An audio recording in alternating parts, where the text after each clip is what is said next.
मित्रों, जय श्री राम। इस आभासी तंत्र के माध्यम से आप सभी का हमारे YouTube चैनल पर मैं हार्दिक स्वागत एवं अभिनंदन करता हूँ। मित्रों, कल मकर संक्रांति का उत्सव है। अधिकांश जगह पर आज भी हुआ होगा। विश्व हिंदू परिषद और संघ दोनों में यह उत्सव बड़ी दिव्यता और भव्यता के साथ मनाया जाता है।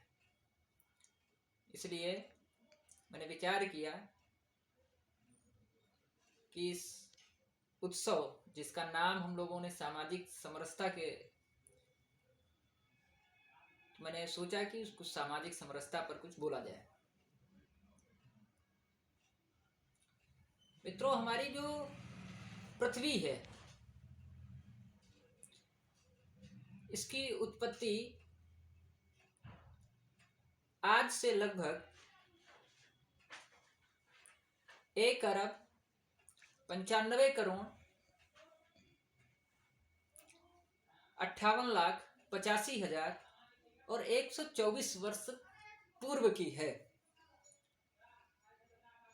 विज्ञान भी यही मानता है, लगभग 2 अरब।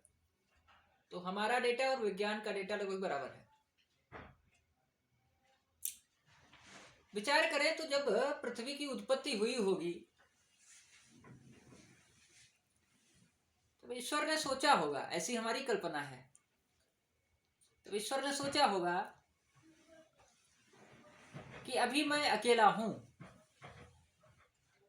इसलिए एको अहम बहुश्यामि। मैं अकेला हूं, अच्छा नहीं लग रहा है, समय नहीं कट रहा है, इसलिए अनेक रूपों में होना चाहिए। इसलिए ईश्वर ने इस पृथ्वी की उत्पत्ति की। पाश्चात्य संस्कृति के लोग कहते हैं कि मनुष्य की उत्पत्ति समुद्र में एक कोशिकीय रूप के जीव से हुई। ऐसा विज्ञान कहता है कि पहले एक कोशिकीय जीव समुद्र में हुआ, फिर उसके पूंछ निकल आई तो मछली हो गई, मछली से पूंछ चली गई, फिर खत्म हो गई तो मेढक हो गया, मेढक के फिर पूंछ निकल आई बंदर हो गया, बंदर से पूंछ चली गई तो आदमी हो गया। तो बंदर की संतानें वो लोग होंगे, हम लोग नहीं हैं।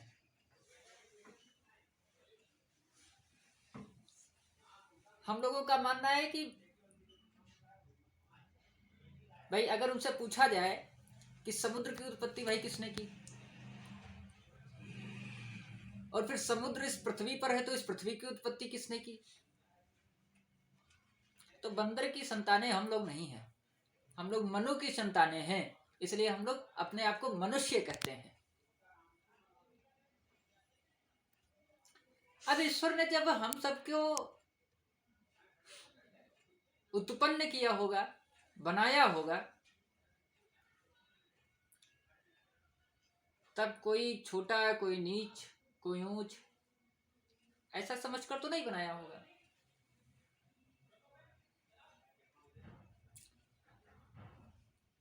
थोड़ा सा आधुनिक समाजशास्त्र के बारे में अगर ध्यान देंगे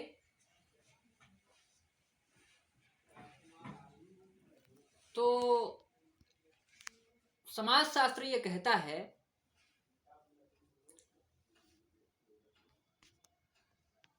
कि जीव तो इस पृथ्वी पर अनेक हैं, लेकिन सामाजिक चिंतन करने का जो गुण है वो मनुष्यों में है।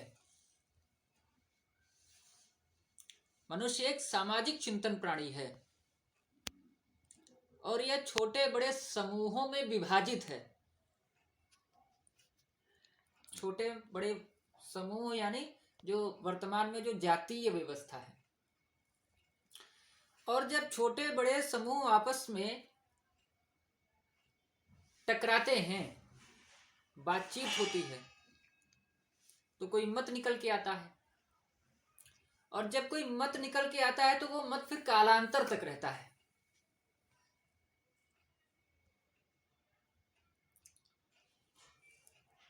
जीवों की उत्पत्ति एक पुस्तक है जिसके लेखक हैं डार्विन। उन्होंने इस सामाजिक चिंतन के लिए उन्होंने बोला कि मनुष्य का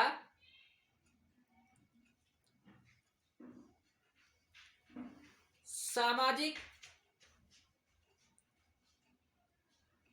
मानसिक और व्यवहारिक इन तीनों पक्षों को एक करके तब उसका चिंतन किया जाना चाहिए, ऐसा डार्विन ने कहा। एक समाजशास्त्री हुए हैं आगस्ट, उन्होंने कहा कि मनुष्य का चिंतन, जो सामाजिक दायरा जो मनुष्य का है उसका जो चिंतन करना है वो भौतिकी और रासायनिक रूप से करना चाहिए।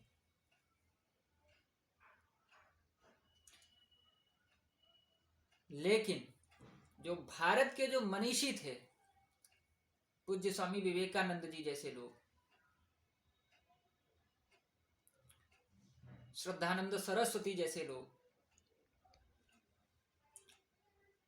परम पूज्य माधवराव सदाशिवराव गोलवलकर जी जैसे लोग, इन लोगों ने चिंतन किया और मनुष्य के सामाजिक चिंतन को एक धागे में पिरोने के लिए एक नाम दिया जिसको कहा गया सामाजिक समरसता।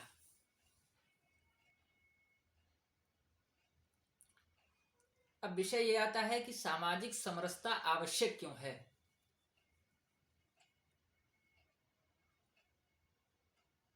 क्योंकि मैंने अभी पहले बताया कि मनुष्य की उत्पत्ति तो ईश्वर ने की, हम लोग मनु की संतानें हैं, एक ही होने चाहिए।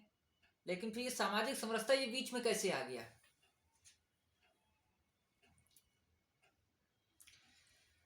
तो प्रारंभ में इस सृष्टि के संचालन के लिए, कर्म कांडों के लिए वेद, वेदांग, उपनिषद, इन सब का प्रयोग होता था।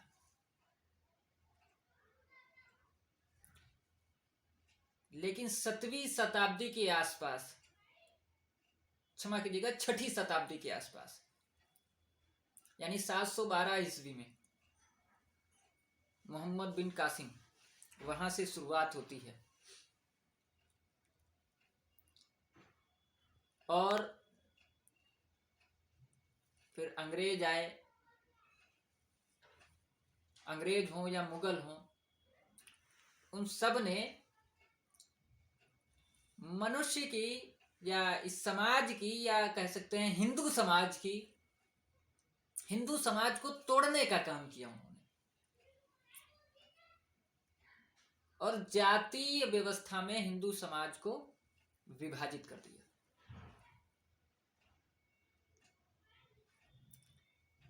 आज भी वही चल रही व्यवस्था कि अगर कोई ब्राह्मण है तो ब्राह्मण का बेटा ब्राह्मण ही होगा, क्षत्रिय है तो क्षत्रिय का बेटा क्षत्रिय ही होगा। ऐसा नहीं है।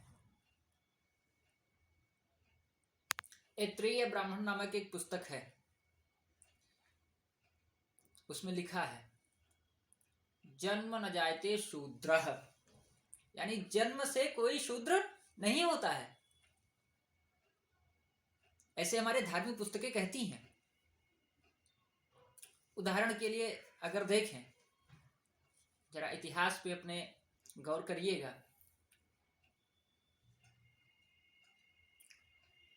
एक बहुत बड़े ऋषि हुए हैं जिनको आदि कवि भी कहते हैं, वेद व्यास जी, पूज्य वेद व्यास जी।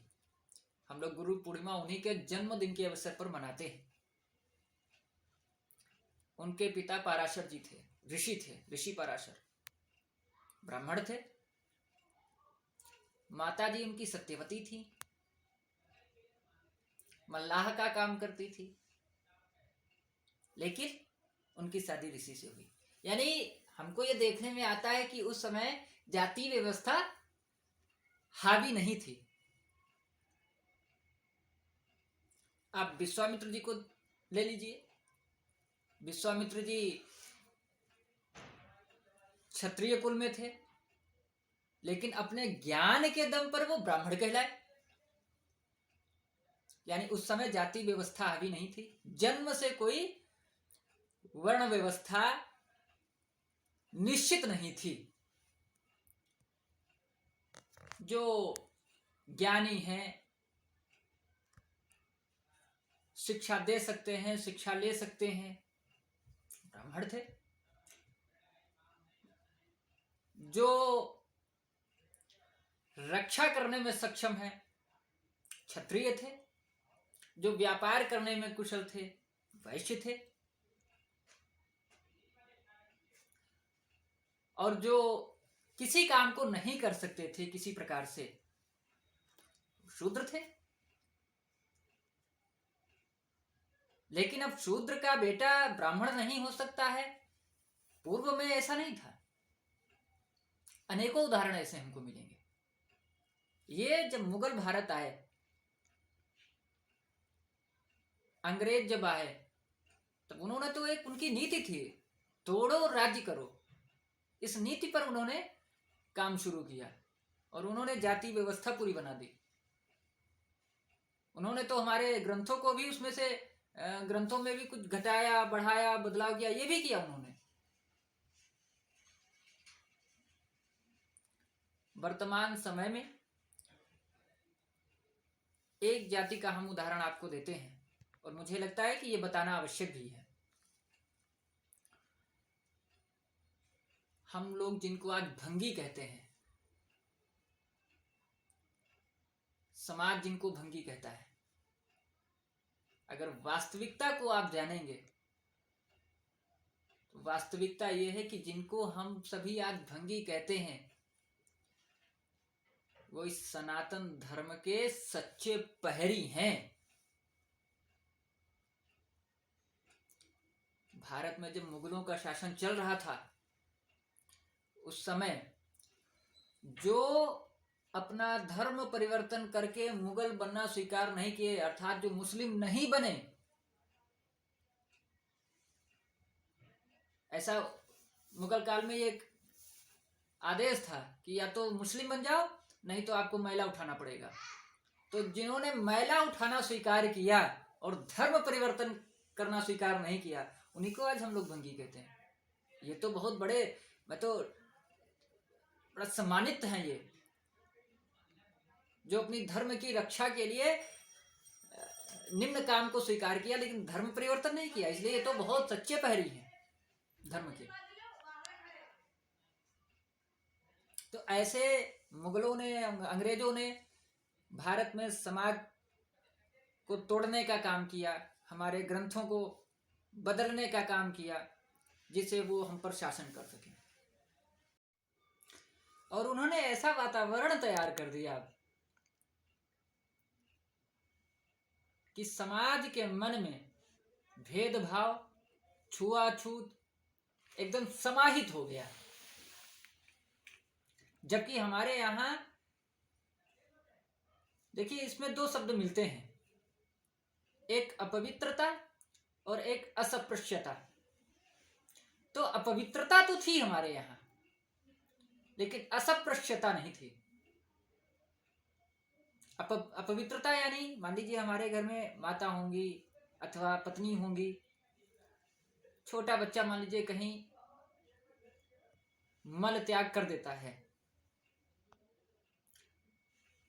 तो आपकी पत्नी या माता जी उसको तुरंत साफ करती हैं। मान लीजिए खाना बना रही हैं और उसको तुरंत साफ किए, और बिना हाथ धुले फिर से अगर खाना बनाने लगे तो उसको हम स्वीकार करेंगे? नहीं स्वीकार करेंगे। क्यों? क्योंकि वो अपवित्र है, हम स्वीकार ही नहीं कर पाएंगे।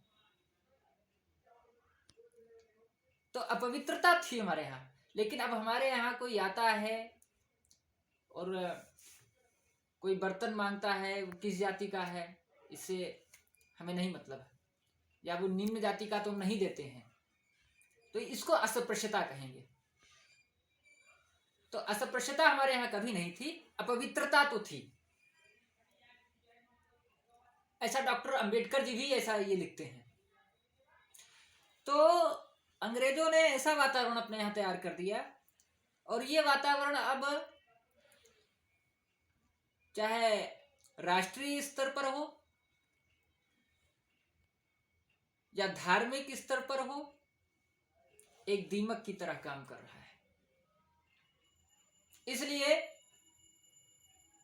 संघ 1925 में अपने प्रारंभ काल से, और फिर उसके बाद 1964 में विश्व हिंदू परिषद ने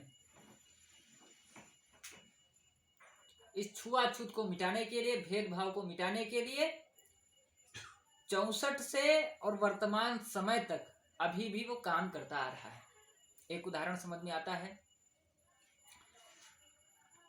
जनवरी 1966 64 में विश्व हिंदू परिषद की स्थापना है। उसके 2 वर्ष बाद 66 में एक हिंदू सम्मेलन किया गया। उस हिंदू सम्मेलन में लगभग 12 देशों से लगभग 300 संत, मैं पूज्य शंकराचार्य सहित एक मंच पर आए। विश्व हिंदू परिषद का ये बहुत बड़ा काम था, क्योंकि इससे पूर्व कभी भी एक मंच पर इतने संत को उपस्थिति इससे पहले कभी नहीं हुई थी। और उन सभी पूज्य संतों ने, शंकराचार्यों ने विश्व हिंदू परिषद को एक मंत्र दिया। मंत्र क्या है? हिंदुवाः सोदरा सर्वे न हिंदू पतितो भवेत, मम दीक्षा हिंदू रक्षा, मम मंत्र समानता। अर्थात हिंदुवाः सोदरा सर्वे, प्रत्येक हिंदू आपस में सहोदर भाई हैं। सहोदर यानी एक माता से जन्मे 2 बच्चे, और हम अपनी भारत भूमि को माता मानते हैं, इसलिए हम सभी आपस में सहोदर भाई हुए। इसलिए हिंदुवाः सोदरा सर्वे न हिंदू पतितो भवेत, कोई भी हिंदू पतित नहीं हो सकता है। मम दीक्षा हिंदू रक्षा, हमारी जो दीक्षा है वो यही है, हमारा संकल्प है ये हिंदुत्व की रक्षा। मम मंत्र समानता, समानता का मेरा मूल मंत्र है।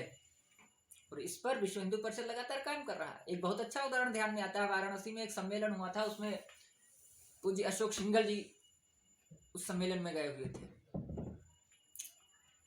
तो एक जाति कही जाती है डोम जाति, जिस समय जाति व्यवस्था बनी होगी उस समय सबसे निचला पायदान इसका था।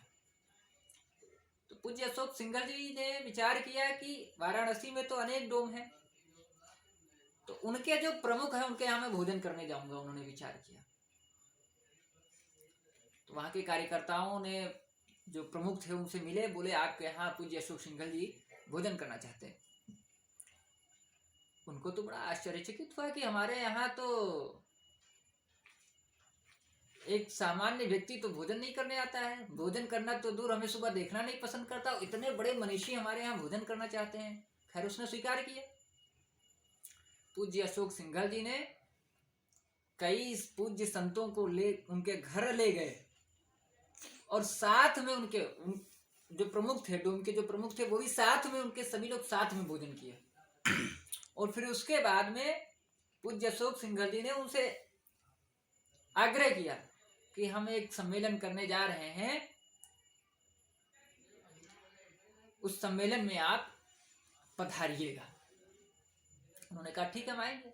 अगले दिन सम्मेलन शुरू हुआ, पूज्य संत सभी एकत्र हुए, विभिन्न संप्रदाय के प्रमुख एकत्र हुए, और वो प्रमुख जो डोम के प्रमुख थे वो भी आए।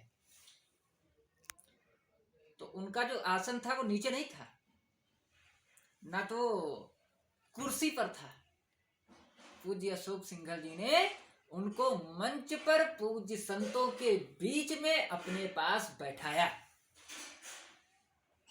अर्थात हमारे कहने का जो आशय है, समाज में समरसता कहने से नहीं आएगी, समरसता को आत्मसात करना पड़ेगा, इसको अपने रोम रोम में बसाना होगा, इसको यथार्थ करना पड़ेगा। तभी जाके हमारे राष्ट्र और हमारे धर्म का संरक्षण हो सकता है। हम प्रभु श्री राम जी को बहुत मानते हैं, रामचरितमानस प्रतिदिन पढ़ते हैं, लेकिन क्या श्री राम जी के जीवन चरित्रों के जीवन मूल्यों को क्या कभी हमने आत्मसात किया है? क्या निषाद राजगुरु को उन्होंने गले लगाया, सामाजिक समरसता का ही उन्होंने उदाहरण दिया। मां शबरी के उन्होंने जूठे वेर खाए, ये समरसता का ही उदाहरण है। बानर भालुओं को उन्होंने एकत्र करके लंका पर चढ़ाई की, रावण को पराजित किया, ये भी सामाजिक समरसता का ही विषय है। समरसता का उन्होंने उपदेश दिया है। तो केवल प्रभु श्री राम की पूजा करने से, श्री रामचरितमानस पढ़ने से काम नहीं होगा। उनके जीवन मूल्यों को अपने जीवन में उतारने के लिए उतारना होगा, तभी इस समाज की हम रक्षा कर सकते हैं। मुझे लगता है कि आज के इस अवसर पर इतना पर्याप्त है। अगर मेरी बात सही लगी हो, बात अच्छी लगी हो, तो मेरे चैनल को लाइक करें, सब्सक्राइब करें और इसको शेयर करें। जय श्री राम।